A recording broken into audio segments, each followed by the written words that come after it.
Buonasera, good evening, ladies and gentlemen, and welcome to Italian Culture Institute of Sydney, virtually, I mean.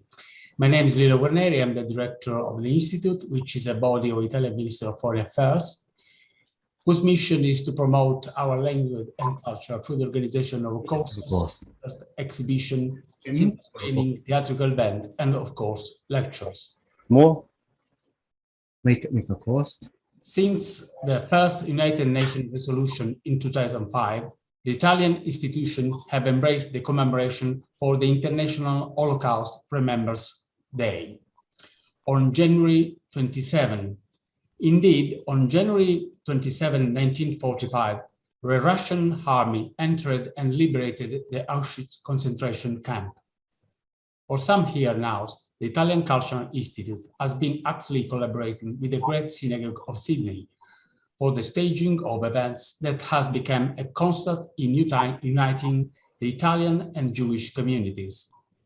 In previous years, we remember the film screening about Giorgio Pressburger, The Munich Clock, the conference by Marco Sonzogni and Alice Loda, translation of the poems The Occasional Demon by Primo Levi, an important Italian writer, and the last one about the story of the Italian hero Giorgio Perlasca, with Italian ambassador Francesca Tardioli, Dr. Simon Holloway, and Rabbi Helton. Of course. Tonight, again, in collaboration with the Great Synagogue of Sydney, I am honored to introduce Dr. Michael Robertson and Rabbi Benjamin Helton for a conference on the psychological aspect of the Holocaust, individually and collectively as a community. A subject that was raised last year and that we wish to bring forward tonight, focusing on the Holocaust and the psyche victim, perpetrator, bystander, and beneficiary. Dr. Michael Robertson is one of the most reputed experts in Australia and abroad in mental health. He's associate professor at the University of Sydney, visiting professor at Sydney Jewish Museum, author of several books and countless articles on specialized magazines. Rabbi Dr. Benjamin Helton, that I wish really to thank for his renewed collaboration with the Institute, has been Chief Minister of the Great Synagogue since 2015. He is an honorary member of Sydney University, Jewish chaplain for the Returned Service League in New South Wales, and Orthodox rabbinical advisor to leading institution. I would like also thanks for the help to promote these events, Vivienne Miller, former director of the Mental Health Service of New South Wales and co-convener of the Mind Museum Steering Group, a beautiful project that our institute strongly support. So, ladies and gentlemen, a warm virtual welcome to our guest, Michael Robertson and Rabbi Helton. Please, Michael, go ahead. Thank you. Buonasera from Ku-ring-gai country. I would like to pay my respects to the traditional owners of this land and their elders, past, present, and emerging. Okay, so share the screen.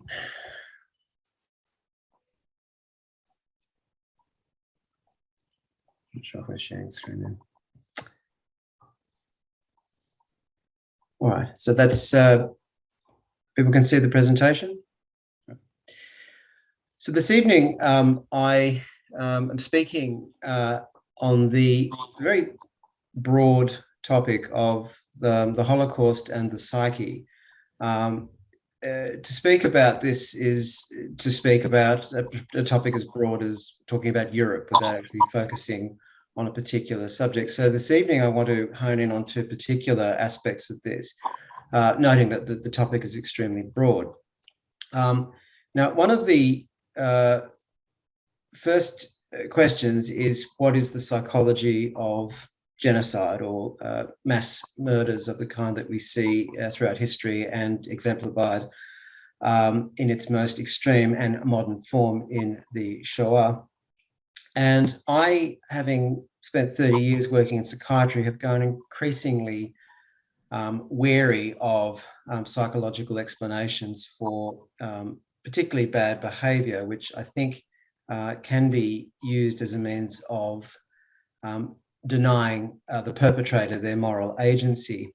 And we see this process in some of the language used around the Holocaust. For example, the proposition Europeans murdered 6 million Jews in the Holocaust drifts into the passive voice of 6 million Jews were murdered by Europeans in the Holocaust. And this is often enabled by grand narratives and explanations of behavior en masse. This becomes 6 million Jews were murdered in Europe in the Holocaust. So the perpetrator is absent from the historical phenomena, or at least the common acknowledgement of the historical phenomena, which then drifts into 6 million Jews died in the Holocaust, which is the usual statement that is made about this great tragedy in human history. So what we see through this gradual drift in language, through trying to explain behavior, which in a way exculpates the perpetrators of their individual choices, is to see the perpetrator actually become absent from the historical moment. Now, that being said, there are multiple aspects to a crime like the Shoah and related crimes such as the Krankenmorde, which was the mass murder of the sick and the disabled, or the Porajmus, the murder of Sinti and Roma people, all mass crimes perpetrated by the National Socialist regime and its satellites in Europe. But in any genocidal event, and this statement comes from the late Colin Tatz, who pointed out that there were 4 groups party to a genocide such as the Shoah. There is the victim and perpetrator, as well as the enabler. And I don't distinguish between perpetrators and enablers. The Germans use the phrase Schreibtischtäter, meaning the desk perpetrator. And whilst they may not be the ones shooting people over pits in Ukraine or emptying tins of Zyklon B into gas chambers, they are still as complicit in the crimes as those who actually do the killing or enable or organize the killing. There are bystanders, and there is a very rich psychological literature on the psychology of the bystander, and it's not one that I propose to go through this evening. But there's also, as Colin pointed out, the beneficiary, those who profit from the genocide, whether they be professional groups seeking to capitalize on opportunities through the regime or through, for example, medical crimes and the opportunities to conduct unethical medical research, whether those who benefit from direct financial gain through the perpetration of the crime. All of these groups have their own individual psychological processes underlying, and all are quite distinct categories of participant in the crimes. Now, the question of genocide and its origins clearly requires some interrogation of the psychological manipulations necessary. And this is Gregory Stanton's work from Genocide Watch. And without going into too much depth, he notes that there are 10 stages in the evolution of a genocide, whether it be the Shoah, Rwanda, Cambodia, Darfur, Armenia. The first stage, and you see each of these have psychological manipulations. They ultimately enable a form of extreme othering. So the first stage is the classification, which means that there is the determination that one group is superior to other, that all lives do not have equal value. There then comes another form of othering through symbolization, whether it's being made to wear a gold star, whether it's made to wear a blue scarf, such as in the Bosnian genocide. Then there are usually legislative or public policy discriminations, such as the Nuremberg laws in Germany prior to Kristallnacht and the subsequent crimes perpetrated against civilized Jewish community in Europe and later in occupied Poland and other territories conquered by the Nazis. Then follows a phase of dehumanization, where there is the use of metaphors such as disease. There's often these medicalized explanations or othering that occurs. There then follows the apparatus of the modern state starting to organize its various components in preparation for the perpetration of a genocide. There follows then polarization through either a complicit media or direct messaging from the persecuting regime, whether it's copies of Der Stürmer, whether it's radio broadcasts in Rwanda, demonizing, dehumanizing, and polarizing the population against each other. Then follows a phase of the use of the grand use of euphemism and slippery use of language in a form of preparing the population for the perpetration of the crime, with an increasing stage of persecution, and then extermination, the actual enactment of the crime by the multiple participants I mentioned earlier. There then follows a stage of denial, and this is what I want to speak to a little this evening. And it's one that I think is quite salient not only to the Shoah, but also to multiple other post-conflict societies or post-colonial societies such as our own, such as in the United States. And I think a lot of the analogous historical processes in Germany and to some degree in the United States reflect this ongoing and quite long-term process of denial or minimization of genocide and its related crimes. So to firstly just give you a very quick introduction to the field of traumatology, which is one I've worked in for many years. Now, to place this in historical context, the psychological consequences of the Shoah lay dormant for many years after 1945. There were initial I suppose, horror at some of the images coming out of the concentration camps, particularly those liberated by the Allies in Western Europe. There was less understood of the death camps in the East. But it wasn't until the Eichmann trial and its multiple aspects, its didactic aspect, its therapeutic aspect, as well as its jurisprudential aspects, that gave voice to the psychological consequences of the Shoah for its survivors and the children of the survivors. And at that point, they were quite young. There have been multiple authors and researchers who have contributed to the field, but the work of Henry Crystal is probably the most distinct in the understanding of the psychological consequences of the Shoah for the survivors. Crystal was born in Poland. His family were all murdered in the Holocaust. Crystal himself was survived Birkenau, Sachsenhausen, Buchenwald, studied medicine in Germany post-war, and then moved to the United States, where he trained in psychiatry in Michigan and became a professor of psychiatry at the Wayne State University and the Michigan Psychoanalytic Institute. Now, Crystal wrote extensively on the psychological consequences of the trauma following on from this, I suppose, significant moment following on from the Eichmann trial. So he used terms such as massive psychic trauma, the realization that traumatic events had significant consequences. This was revisiting many of the themes that had come out of the Great War. He described the phenomenon of alexithymia, which translates as no words for feelings. This is a phenomenon commonly seen in patients with so-called psychosomatic conditions, quite common in patients with traumatic stress syndromes. Crystal coined the term survivor guilt, which is one I think most of us recognize, and Crystal's work established the academic preconditions to what we now recognize as post-traumatic stress disorder. Crystal later collaborated with other workers such as Chaim Shatan to outline a distinct psychopathological syndrome, I think analogous to complex post-traumatic stress disorder known as the KZ or the concentration camp syndrome, characterized in Crystal's description in his work with many survivors, such as social withdrawal, insomnia, nightmares, chronic depression, guilt, and various forms of anxiety, the sorts of things that we see commonly in traumatized patients. There have been other ways in which this has been depicted and looked at.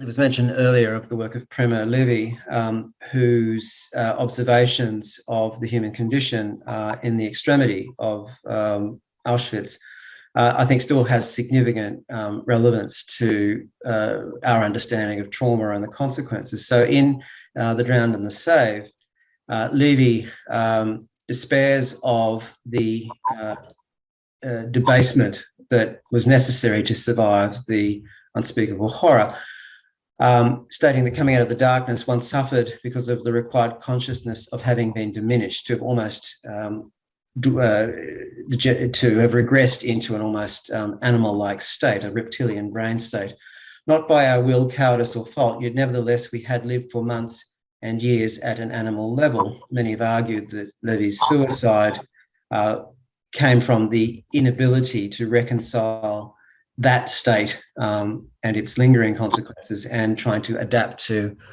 life, even given his great achievements as a man of letters. So when we talk about trauma and traumatic stress, I think it's a term most of us recognize and understand. Psychiatrists are either lumpers or splitters. They like putting things together or pulling things apart. But there do appear to be two different forms of traumatic stress that we see clinically. One is the type 1 trauma, which are best defined as acute or one-off traumas. These are outlier events in an otherwise normative life trajectory. They could be motor vehicle accidents, health crises, things that are visited upon the individual who can return to their normative life's trajectory. And there is a specific kind of psychopathological response. Whereas type 2 trauma, which is the stock and trade of what I do, working now predominantly with historical sexual abuse survivors, characterised by a very different clinical presentation, very much akin to what Crystal described, and apropos of a chronic and unrelenting experience of trauma, whether it be man-made violence, such as we saw in the Shoah, or whether it be problems arising from interpersonal difficulties in families of origin, whether it be abuse, neglect, and the like, which is quite significant in understanding the intergenerational aspects of trauma. So if one were to look at a snapshot of the psychopathology of a traumatized group, whether it be Holocaust survivors, whether it be survivors of other genocides, such as this study of Hmong refugees in the United States, many of whom had either survived the Vietnam War experience or Pol Pot, the most commonly recognized psychopathological state is that of depression. What we usually see as post-traumatic stress disorder being the sine qua non of traumatic stress only accounts for about 15 or 16%. The vast burden of trauma is anxiety and depression, conditions that often go undetected and often linger for decades, wreaking significant havoc for both the person suffering the condition and those around them. So now to move into this question about trauma across generations, and this is the first substantive group I want to speak of.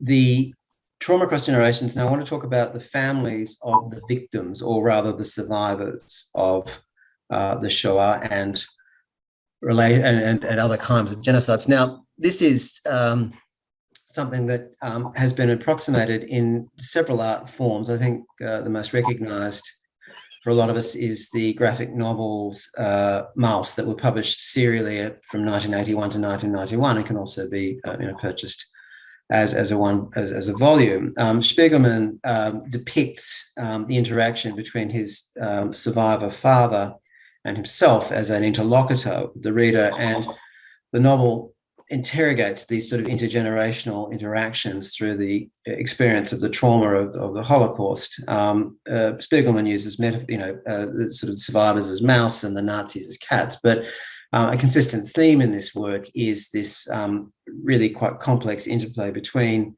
father and son, survivor and offspring. We see this hinted at also in the 1996 film Shine, which won Geoffrey Rush an Academy Award for his depiction of David Helfgott, son of a survivor of the Shoah, Peter Helfgott. The film depicts an emotionally abusive relationship between Peter and David, and seems to aver that David's later mental health problems relate to that. A tidy narrative, but one vigorously disputed by David Helfgott's family, particularly the depiction of Peter Helfgott. But nonetheless, we still see some truth in the problematic interaction between chronically traumatized survivor and his or her family. More recently, the documentary form has become the dominant art form in depicting this very complex story. I think one of the more interesting versions of this, for multiple reasons, was the film Nana in 2018.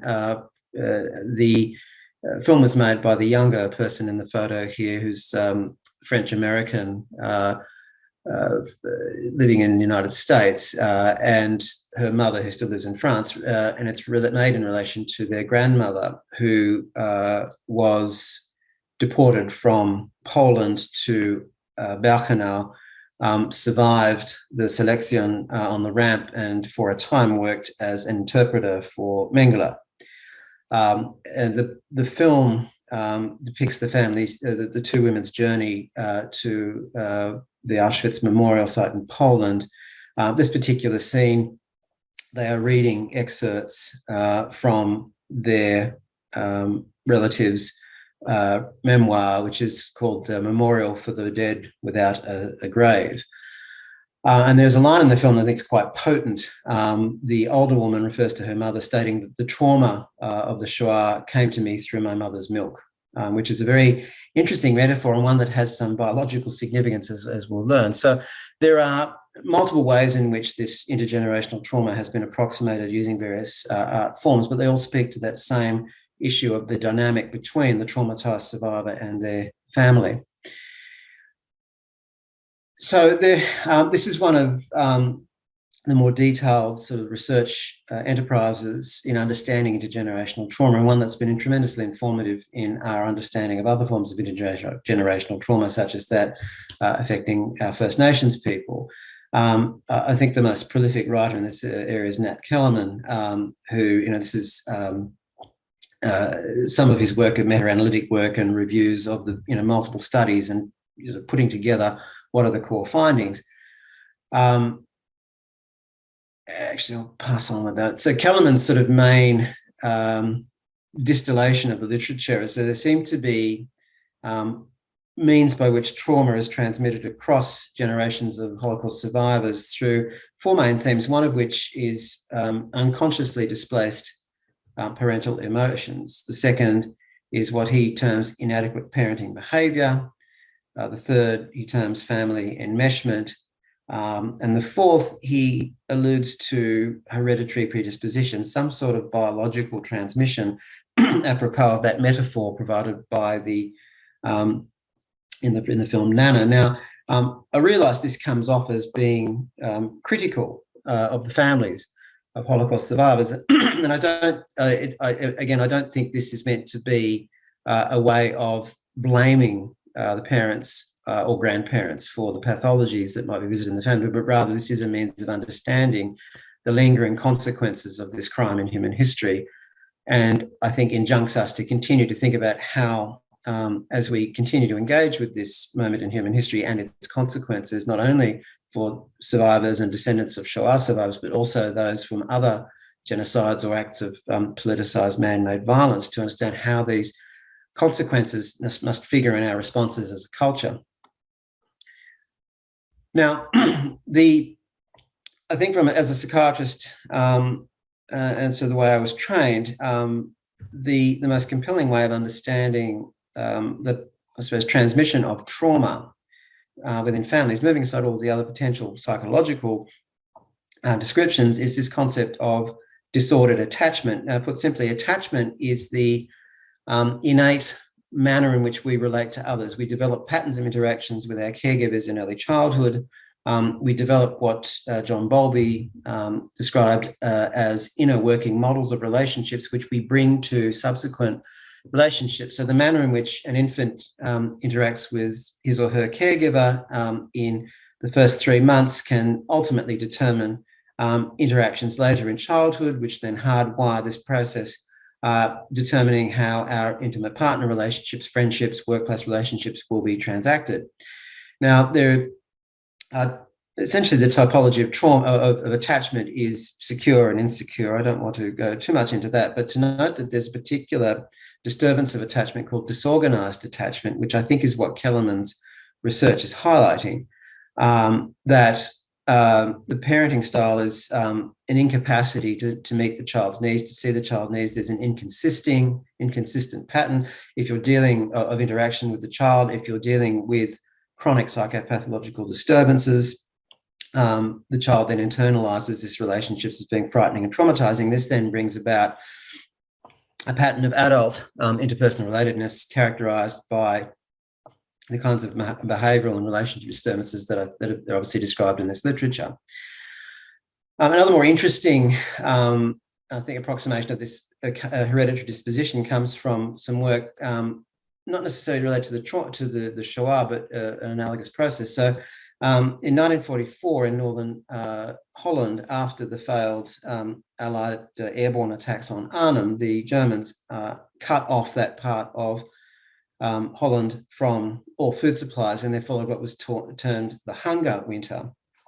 And there were a series of studies looking at the children born in that period immediately afterwards. So a number of these children had mothers in late pregnancy facing starvation, and it was noted that depending on where the pregnancy was at the time of deprivation of food, there were different health outcomes.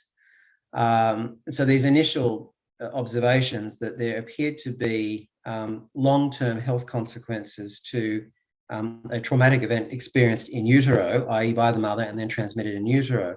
That was the first inkling of this potential biological trauma, transmission of trauma.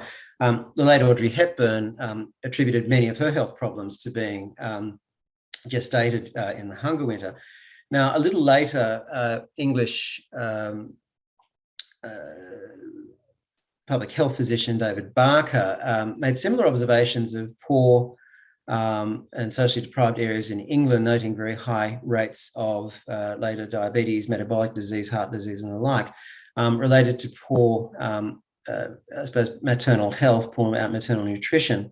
What Barker intuited was that fetuses received what he described as postcards from the mother, stating that, you know, that the environment, the ecology around was that food was scarce, that there was particular kind of environmental challenges that the developing fetus needed to adapt to. And he described this idea of the thrifty phenotype, which meant there was a certain metabolic state involved through deprivation of food or deprivation of social goods. And so the idea of Barkerian transmission, meaning that transmission from mother to fetus through whatever means.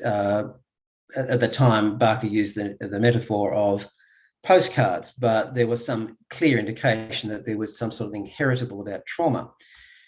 Now, later on, Rachel Yehuda, a psychiatrist in the United States, who with a sort of deep interest in trauma, particularly the trauma affecting children of Holocaust survivors, made an observation that there was disturbance in the functioning of the adrenal cortex in the children of Holocaust survivors who had PTSD, and that was different from the children of Holocaust survivors who did not have PTSD. So what Yehuda observed was that there was a latent endocrine disturbance in the children of traumatized Holocaust survivors that was not evident in the children of Holocaust survivors who did not have some sort of psychopathological state. Fast forward 20 years, the field of epigenetics becomes significant. Epigenetics, put simply, is this idea that our genes just don't express themselves autonomously. They have to be switched on and switched off. So epigenetics refers to the manner in which genes are activated or deactivated. The best understood mechanism is the process of methylation, the attachment of a carbon-3 hydrogen molecule to the DNA. Now, Yehuda revisited her observations and noted that in this particular group, there was recognized methylation of a particular gene coding for lymphocyte function, the FKBP5 gene, which was evident in both the parent with the traumatic stress syndrome and the child of that parent. So there seems to be that through epigenetics, this postcard that Barker referred to was potentially the means by which this trauma was handed down through generations, not quite through mother's milk, but perhaps through the placenta. But nonetheless, there is sort of an interesting field of work looking at epigenetics and its relationship to later health and mental health that I think is this, this new frontier that we're looking at. Now, I want to move quickly now to the other group, trauma across generations, the children of the perpetrators, an equally complicated question, but one that has perhaps less attention. Now, I want to just quickly contextualize this to the post-war German experience. With the emergence of the sort of German division in East and West Germany. West Germany went down a particular pathway led by Adenauer, using the term Vergangenheitsbewältigung, which means working the past, which was a broad project to try and engage with the National Socialist past and understand its origins and its persisting factors. This has been a dominant theme in the initial post-war German experience. Excuse me. Now, the distinction was that in West Germany, there was an engagement or acknowledgement of complicity with the Nazi regime, whereas in the GDR, the narrative was one that they were themselves victims of fascism, and they were in fact, the sort of defenders of communism or Bolshevism, and that the West Germans, in a sense, were the Nazis. They were the ones who were complicit. The East Germans were those who were pure and had fought off Nazism. That had been quite a toxic sort of narrative in East Germany at the time. Now, after the reunification, there followed quite a significant struggle, one that I think continues to linger if you look at the geopolitical situation in Germany at the moment, and where parties like Alternative für Deutschland are most popular. But there were the establishment of these social institutions such as the Topography of Terror and the Memorial to the Murdered Jews of Europe, which seek to bear witness and continue to chronicle and represent this aspect of history. So it's still a complex process in Germany. We see this equally with the German continued sort of drive to prosecute the last perpetrators. I think the most recent was the prosecution of Oskar Gröning, the so-called accountant of Auschwitz. I suppose, legal precedent that came out with the Gemmenjuk case was that doesn't matter what your role is in a process, you were as guilty as those who perpetrated the crimes, coming back to my initial comments about the enablers and the beneficiaries. I think as we speak, that there is still one potential perpetrator facing legal criminal prosecution in Germany as we speak, but they have been particularly keen on demonstrating these juridical processes as being both cultural, pedagogic, and legal phenomena to continually revisit this aspect of their history. Now, not everyone was down with the Adenauerian project of Vergangenheitsbewältigung. Adorno and many of his colleagues in the Frankfurt School were excessively critical of what Adenauer was trying to do, believes that this is not something that is in the past, it is still in the present. I think Adorno identified that Nazism, or that the preconditions to the Holocaust, continue to exist in modernity. And this is, I think, a theme that we see in a number of philosophical examinations of this.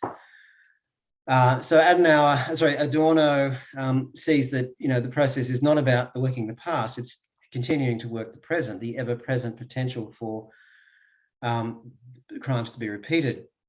Now, in February, we're going to screen at the SJM a film called The Unknown Soldier, which depicts this very interesting moment in post-war German history, the publication of the Wehrmacht exhibition. What this was is the Hamburg Institute of Social Research curated an exhibition that identified the Wehrmacht as being complicit in a genocidal war.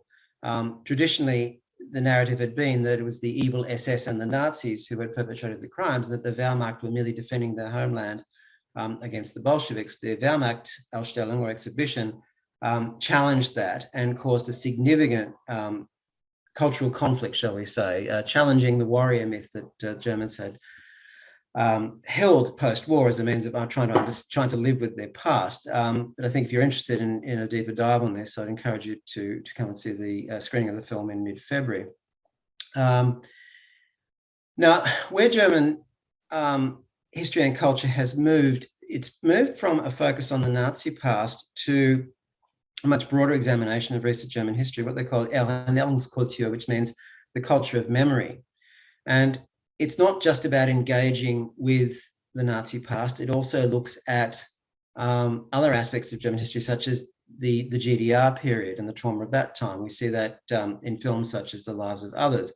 There is an unknown, outside of Germany, an unknown component called Der Vertreibung, which means the expulsion, that is the expulsion of Germans from what is now Poland in a sort of mass refugee migration, which is seen as an aspect of great trauma to the German people. So what we're seeing now is the lumping together of many aspects of modern German history as very much this narrative of things happening to the German people, which is, I think, causing a lot of discomfort. The short, I think the miniseries Generation War is a very interesting examination of this, because one sees the characters as obviously participating in many aspects of Nazi criminality, yet at the end of the series, there seems to be a sense that this thing happened to them. So this is an interesting moment, and this is one that has quite significant political ramifications, as we're seeing. Now, the other interesting examination of this was the work of the psychoanalyst Alexander Mitscherlich, who coined this phrase, the inability to mourn. What Mitscherlich basically argued was that West Germans, preoccupied with rebuilding their country and the Wirtschaftswunder and this various other sort of aspects of 1960s and 70s German history, noted that most West Germans could not internalize psychologically the guilt of the Nazi period, and as such could not legitimately mourn the past and acknowledge what's happened. And it led to multiple pseudo processes, such as pseudo empathy or inhibition of empathy for the victim, and what's called a conspiracy of silence. Now, when we look at specifically the main sort of themes on the children of the perpetrators as against the children of survivors, it's the legitimation of the trauma. So the Nazi father, as against the Shoah survivor father, presents a trauma that is too painful to talk about. It leads to an inhibited form of grief. It's something that is effaced from normal discourse. It's what is referred to as disenfranchised grief. And the best analogy of this was the grief of families of people who had died of HIV/AIDS in the 1980s, given that sort of the homophobia and extreme othering of LGBTIQ people at that time. There is this process of silencing by both families and society. Any kind of attempt to engage with the Nazi past is shut down. There is the emergence of what's called the double wall phenomenon, which I'll speak to in a moment. Children and grandchildren of their perpetrator family members often engage what's termed a paradoxical morality, a rather unusual engagement of he was doing what he could for, at the time, for his father, and he was doing his duty, these kind of grotesque rationalizations of the crimes. And also the identification and pseudo-identification with the victims. I think the pseudo-identification of the victims is a very interesting phenomenon in many of the children and grandchildren of perpetrators. So the double wall phenomenon refers to this process whereby the psychological defenses of both the perpetrator and the child or grandchild compound. So there are two layers of self-serving denial that have to be penetrated to engage with the actual acknowledgement or psychological internalization of being the descendant of a Nazi or another form of genocide perpetrator. And again, this is another process that's, I think, quite interesting in some of the genre of films that look at the children of Nazis. So the still on the left is from Philippe Sand's movie, My Nazi Past. And in this, the two men in the photo are Horst von Factor, who was the son of the SS functionary who oversaw the liquidation, in inverted commas, of the ghetto in Lemberg, and Nicholas Frank, son of Hans Frank, the governor of the conquered territories of Poland. Von Factor in the film is almost psychotic in his apologism for his father, whereas Frank is almost the other extreme of being psychotic in his hatred of his father. He carries around a picture of his father's executed body in his pocket to produce to anyone who cares to ask who he might be. The film Inheritance is an interesting one. The main figure there is the daughter of Amon Gut, the commandant of Plaszow, the character, I suppose, depicted by Ralph Fiennes in Schindler's List. So again, there is this genre of the children of perpetrators and their, I suppose, intellectual and emotional gymnastics in the themes that I've talked about. So to try and bring this into what now, or is in Hebrew, nu, and why? The first thing I think is the extensive documentation and expertise that has been developed in this space has implications for transgenerational and intergenerational trauma for both Shoah survivors, descendants of the survivors, descendants of perpetrators, but also other groups such as, I say, our First Nations people. There is an interesting process, particularly significant in the United States, and I wonder if Rabbi Elton might speak to this a little, the idea of the Shoah as a cultural signifier of secular Judaism, particularly sort of the grandchildren and potentially great-grandchildren of survivors of the Shoah identify their Judaism through almost a form of ancestor worship or ancestor kind of strong identification with their survivor predecessors. The question is how generalizable are the observations of the Shoah in its particular nature and its uniqueness as against other forms of genocide, and that's again a very polemic debate. But also I think what we're seeing, particularly in Europe and countries like Hungary, Poland, and disturbingly some parts of Germany, is this idea of kind of re-narrate what actually happened and its contemporary significance. And I'm mindful of Orwell's quote, he who controls the past controls the future. He who controls the present controls the past. So I think that, looking at what happened yesterday and, the way in which we grapple as a nation with our own colonial legacy and the significance of celebrating a national day yesterday, I think these kind of questions swirl around and I think are very well informed by our understanding of the psyche and psychology of the Shoah. So with that, I shall hand back to our chair.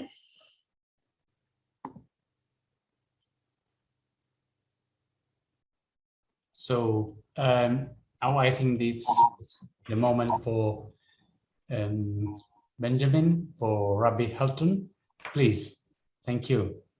Thank you very much. I want to thank the Institute for this ongoing and I think very enlightening and distinguished series of Holocaust commemorations and discussions going back several years now, first in person and then online. I want to thank Dr. Robertson for his very thought-provoking and scholarly comments. And I also want to acknowledge the Gadigal people of the Eora Nation, from whose historic lands I'm speaking this evening.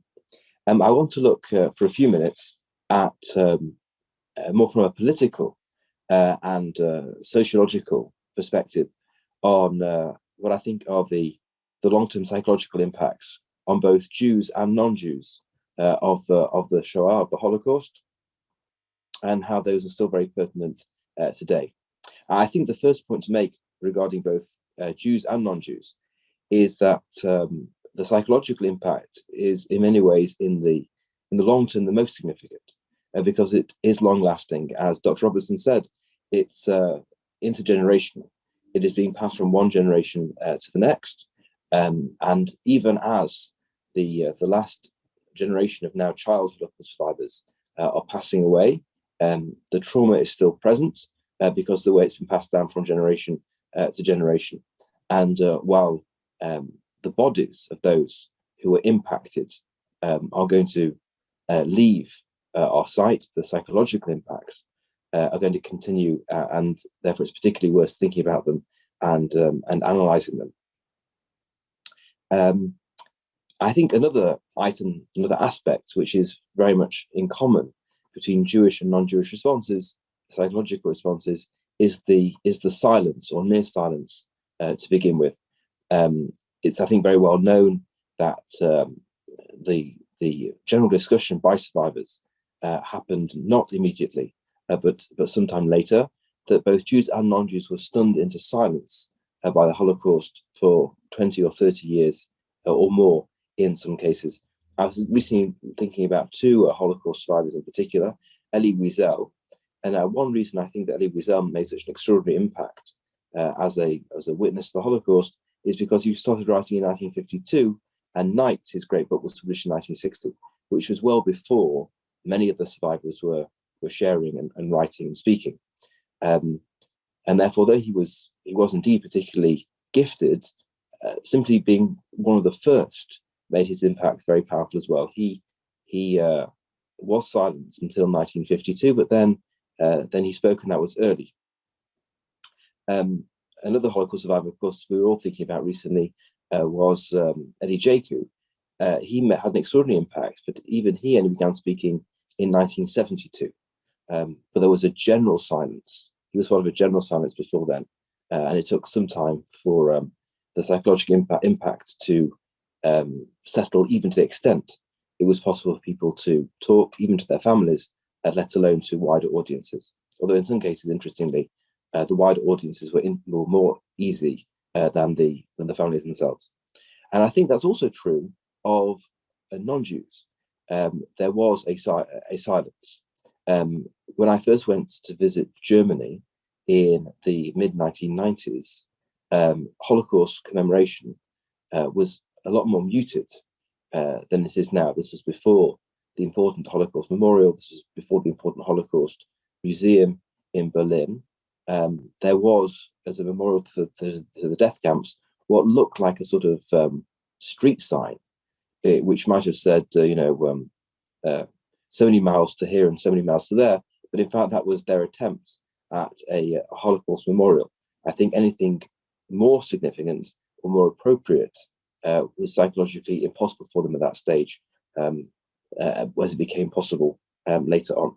So this the crushing weight, psychological weight of the Holocaust kept both Jews and non-Jews silent or muted for some time afterwards. That, of course, has now changed.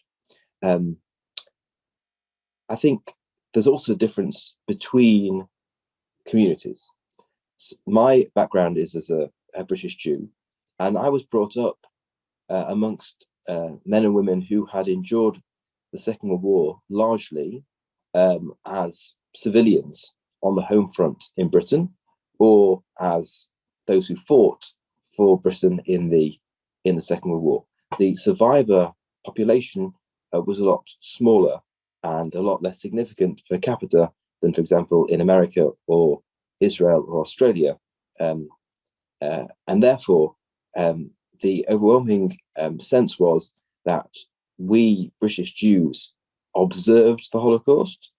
We did our best to combat it by fighting for the Allies against the Nazis. And we learned about it somewhat during the war, but after the war. But it was not something that was experienced itself. And therefore, I think the psychological impact on communities like Britain was almost as saviors, and certainly people who are active rather than victims, that young British men went off to fight and did something active to defeat the Nazis, whereas those caught in Europe, not through any fault or flaw of their own, were cast more in the role of victim. And that's became a very different sort of outlook on the events of the Holocaust. The Holocaust for British Jews was something that we fought to end by fighting for the Allies against the Nazis. Whereas, of course, the experience of being the victims, being imprisoned in the camps, was a very different experience for other communities like Australia, where there's a very high proportion now of Jews from a survivor background.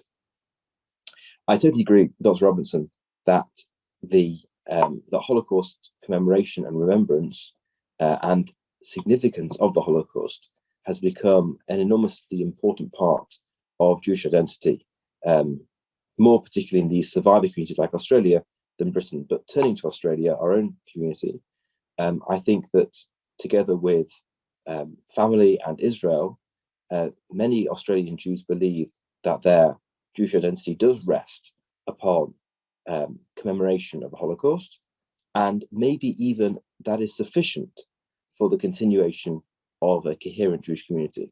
That is something I'm very skeptical about, but my feeling is that there is certainly a strong sense amongst some part of the community that Holocaust memorial commemoration might be enough to keep the community together without many other aspects of traditional Jewish life. To attach such significance, I think, is very interesting indeed. Now, what are broader, I think, cultural or political impacts, psychological impacts of the Holocaust?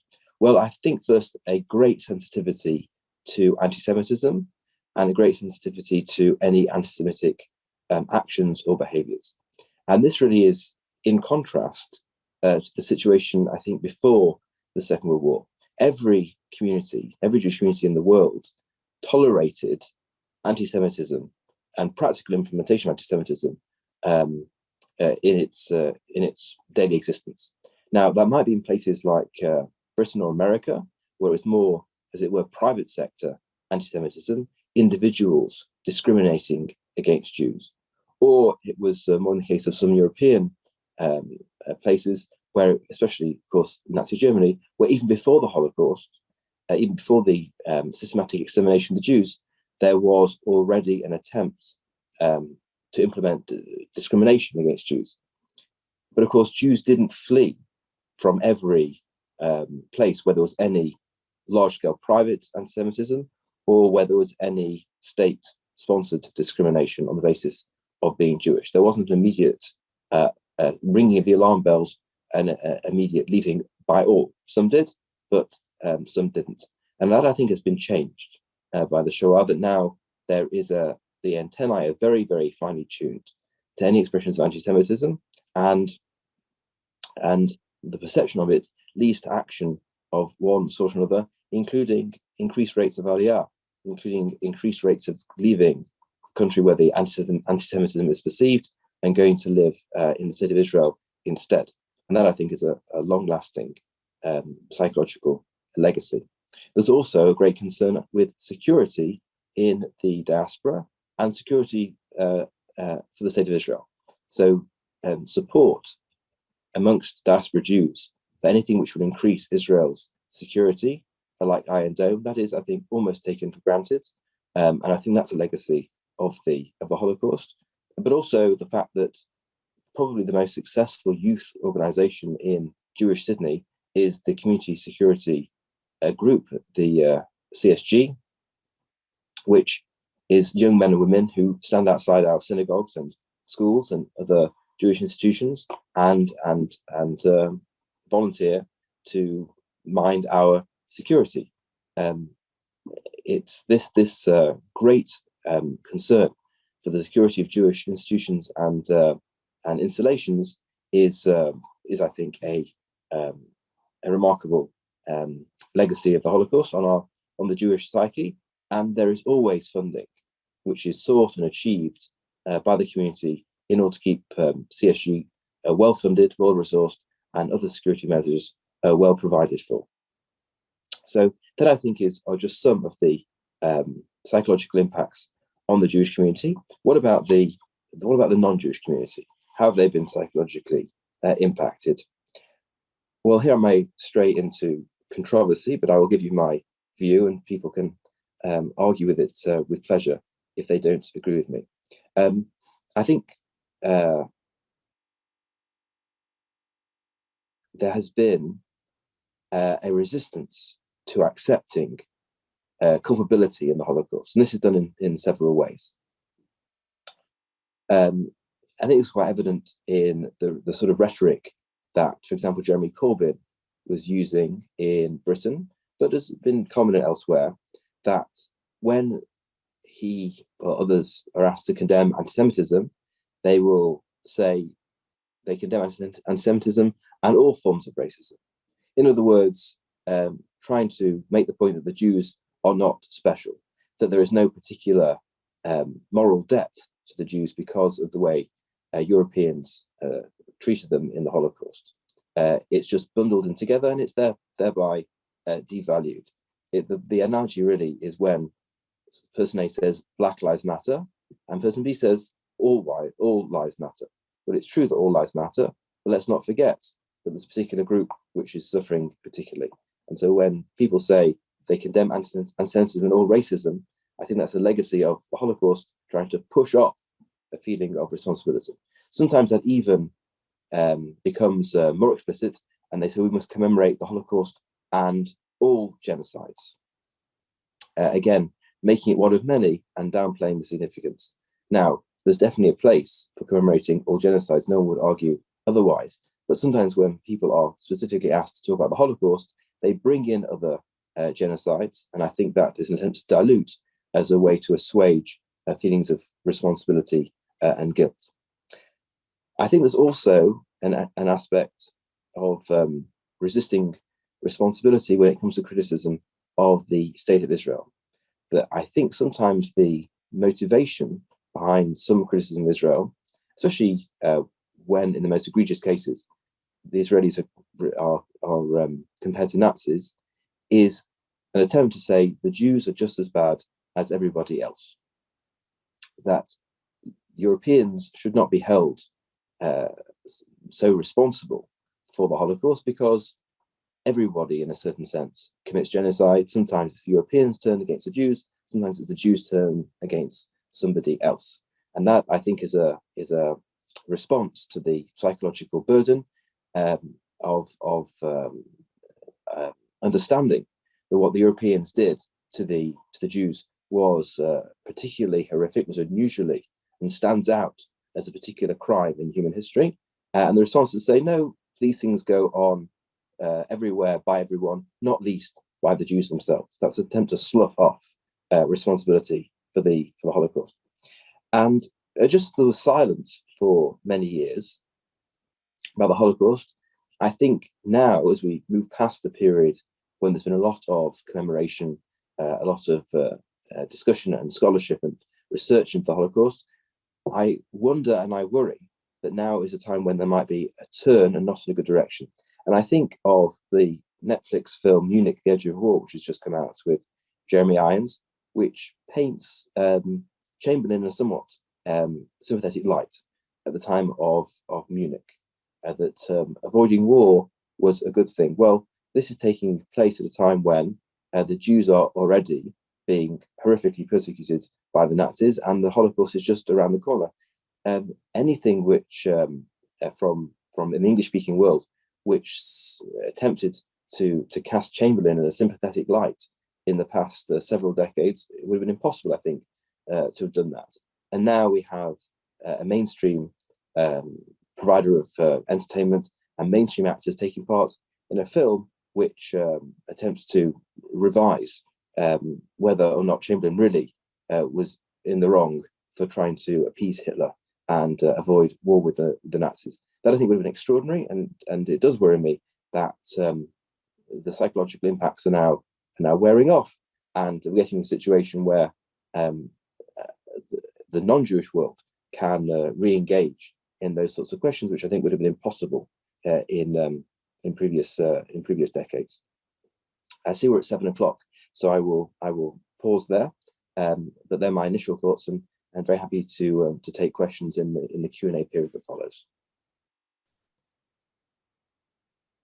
So thank you very much, Rabbi Helton, for such interesting talk, and thank you for the other interesting point of view of Professor Robertson. We are waiting that our attendee sent us some question, and in the meantime, I have 2 questions. Just to break the ice. The first one is to the Professor Robertson. I went into concentration camp in Germany and Poland, specifically in Auschwitz or Szczecin in Polish, and in Dachau. And for me was something really disturbing. And always I was asking to myself, which is the historical roots of this terrible hate? And so, Professor Robertson, can you tell us about this, and if there is a psychological reason for this, for such terrible hate? And the second question is to Rabbi Helton, if he can tell us his perspective about how the situation is in a young country like Australia that probably don't know deeply the situation that bring to the Holocaust, and maybe with a comparison with the different his English previous post when he was rabbi in England, and maybe speaking about sometimes, because we have a lot of films, documentaries speaking about Holocaust, if is in opinion, sometimes we have such kind of trivialization of the Holocaust. Because I think that we need always to remember, to commemorate, and to learn more about such terrible things that was anti-Semitism. Thank you. Rabbi Elton, do you want to respond first, and I'll swing back to the first question? Yes, certainly. I think that the British case has been very complacent, in fact, and a proposal to establish a Holocaust memorial near the House of Parliament has been very controversial. And I think there's been a sense in some British circles of what has this got to do with us?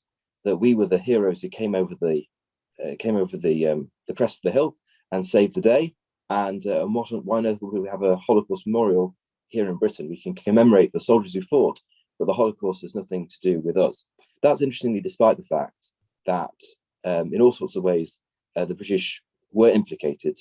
The Channel Islands, those on the Channel Islands behaved badly in many ways, just as many civilians on continental Europe behaved badly towards Jews during the Holocaust. Rescue attempts in the 1930s and even the 1940s were compromised by British policy. The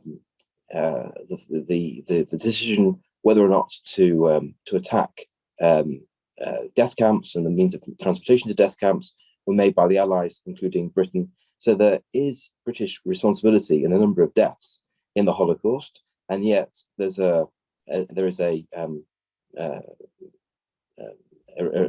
a refusal in some quarters fully to face that and to deal with it and commemorate it appropriately.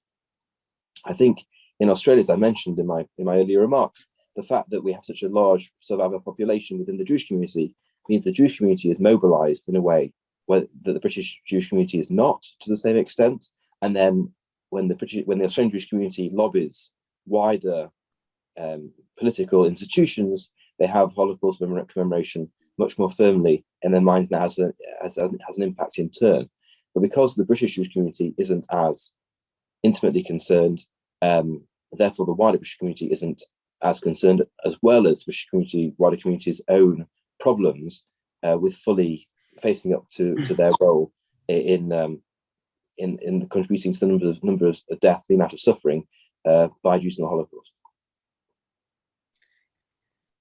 So to come back to the question about the psychological origins of anti-Semitism and racism in general, that's not easily answered. And as I said, I am extremely wary of psychological explanations of these things, as they, I think, deny moral agency to those who act on it. That being said, I think that if you return to the slide where Stanton outlines the psychological gymnastics that are involved in the perpetration of genocide, they ultimately boil down to an exaggeration of the self-other distinction, so that we see different groups as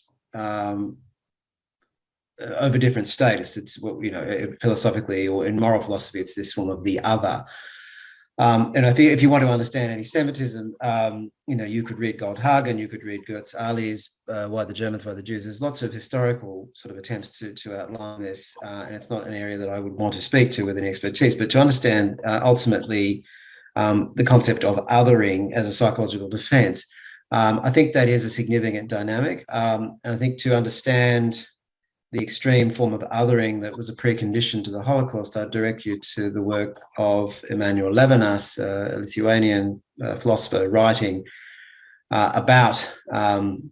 specifically about Auschwitz and about the form of extreme othering that was a precondition to that crime.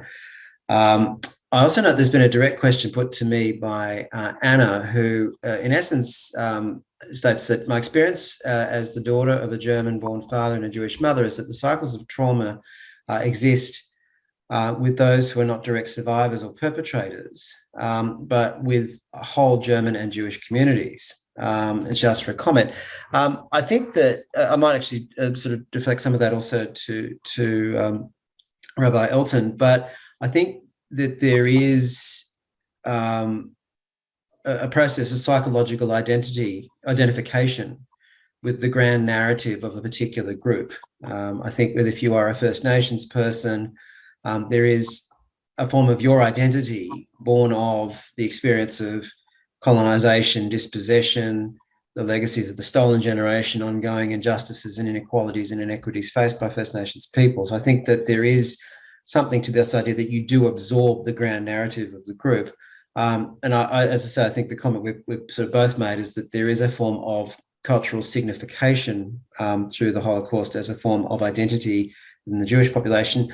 I've done a lot of work, academically work with sort of the post-war German experience, and I think it's true that as a group, there is an identification, almost like a master signification of what a particular group's story is, and I think it does have significant psychological influences. That being said, I think there are very specific processes evident in the families of those directly affected, whether they be perpetrators, survivors, beneficiaries, or so on, that that have quite, I think, elegant biological or psychological explanations. But I think, Rabbi Elton, would you accept the premise that there is this kind of identification with a sort of a grand narrative that has psychological implications?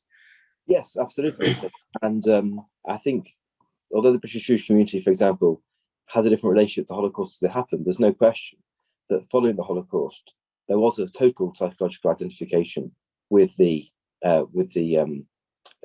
Jewish people as a whole that suffered, and British Jews regard the Holocaust as their tragedy, just as much as anybody else's tragedy. They don't feel separated in that sense. It's very interesting that in the late 1990s, trips to Auschwitz, visits to Auschwitz, just started taking place more frequently. And I was involved in a trip in about 1998 or 1999, organised by the Holocaust Education Trust in Britain. And it was very interesting to see firsthand the powerful impact of that visit, not as somebody else's tragedy, but as well our tragedy, even as British Jews. And it was also very interesting to see how that was different to when there were non-Jews visiting. So I went on visits both with Jews and non-Jews, and both of them British groups, but the impact was definitely different because of the different level of psychological identification. I also I think it actually applies particularly to Jewish communities outside of Europe. I think my colleague Avril Alber has written a really wonderful book called Secular Sacred Spaces, referring to the institutions like the Sydney Jewish Museum or the various other memorials, where they have as much a social and communal focus as they do a pedagogic and commemorative focus. I think these sort of, let's say, diaspora communities, there's probably almost a hypertrophic identification because they are not proximate to what Conrad Kveet describes as the landscapes of the Holocaust, the sites of these places. There's something, I think, specific about North American, to some degree maybe British, but certainly Australia, New Zealand, and other kind of communities that are quite removed from the European sites. So thank you, Rabbi. Thank you, Professor. Listening to Rabbi Helton, I thought that sometimes tolerance is a good thing, but sometimes one of the reasons of the anti-Semitism or any kind of racism is that in the past maybe we tolerated too much. So I think that these occasions are good to remember how was the Holocaust, and to condemn absolutely the anti-Semitism and any kind of racism. For this reason, the Institute, the Italian government have organized these events. These are events that happen in all our net, all institute, Italian institute in the world, all the embassy and the consulate commemorate this day in different way, in different events. And so this event was planned in presence because, as you know, of the pandemic, we had to switch in a webinar, but there was a lot of people following us, and I thank all of them for virtually come to these events. Again, thank you, Rabbi Helton, thank you, Professor, and I hope to see our public in the next event that we'll host in presence in KVB on 24th of February, and probably a concert in March. Thank you again grazie a tutti. See you next. Grazie. Thank you. Bye bye. Bye bye. Grazie.